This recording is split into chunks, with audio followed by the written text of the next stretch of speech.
ہمیں مسجد اقصیٰ چاہیے، کیسے ملے گا؟ قرآن کی طرف آئیں گے، شرک بھی کرتے رہیں گے اور اللہ تعالیٰ بابری مسجد بھی دے دے گا۔ بدعت کرتے 50,000 لوگ شہید ہو گئے، 50,000 انگلی پہ گن نہیں پائیں گے، اتنے لوگ شہید کر دیے گئے، آواز نہیں نکل رہی، کہیں سے چوں بھی نہیں نکل رہی ہے، اور مسلمان اتنی بڑی تعداد میں ہیں۔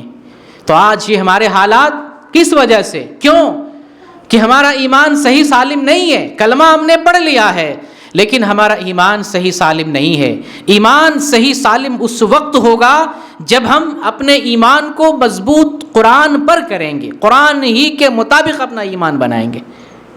قرآن اور حدیث کے خلاف اگر جاتے ہیں، ذرہ برابر بھی دائیں بائیں جاتے ہیں، تو آپ اپنے ایمان میں کھوٹ پیدا کر لیں گے۔ اور آج ایسے ہی ایمان والے زیادہ ہیں، شرک کرنے والے، بدعت کرنے والے، دین میں نیا کام ایجاد کرنے والے۔ ٹھیک جو محمد صلی اللہ علیہ وسلم جس راستے پر چھوڑے تھے، اس راستے پر چلنے کا نام دین اور ایمان ہے۔ اس سے ذرہ برابر بھی برگشتہ ہوتے ہیں تو آپ اپنے ایمان کو خراب کر لیتے ہیں۔ تو آج اپنی شان کو بحال کرنے کے لیے، اپنی شوکت کو بحال کرنے کے لیے ہمیں مسجد اقصیٰ چاہیے، کیسے ملے گا؟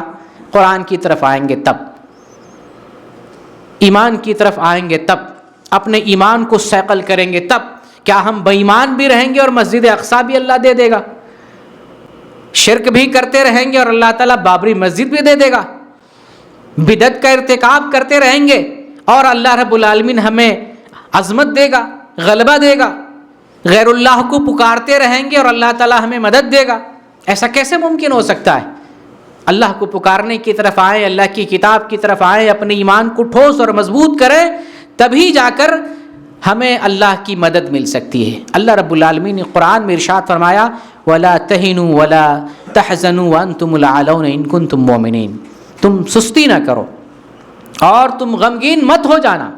وَأَنْتُمُ الْأَعْلَوْنَ إِن كُنتُم مُؤْمِنِينَ، تم غلبہ پا لو گے، تمہیں غلبہ ملے گا اگر تم ایمان والے رہو گے۔ اللہ نے فرمایا اگر تم ایمان والے رہو گے تو تمہیں غلبہ ملے گا۔ آج اگر غلبہ نہیں ہے تو یہ آیت بتاتی ہے کہ ہم ایمان والے نہیں ہیں۔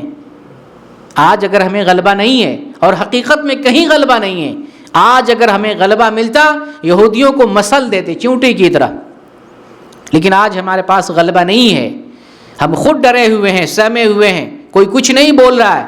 تو ایمان شرط ہے غلبہ کے لیے، ایمان نہیں آئے گا تو ہم غلبہ نہیں پائیں گے۔ ایمان لانے کے لیے ضروری ہے کہ مسلمانوں میں جتنے فرقے والے ہیں، یہ جو بدعت کر رہے ہیں، دن بدن بدعت کر رہے ہیں، سب کو چھوڑیں۔ یہ جو شرک میں ڈوبے ہوئے ہیں، تمام شرکیات کو چھوڑیں، آئیں وہ جو قرآن کہہ رہا ہے، قرآن بتا رہا ہے، صرف اسی کو مانیں، اسی پر عمل کریں۔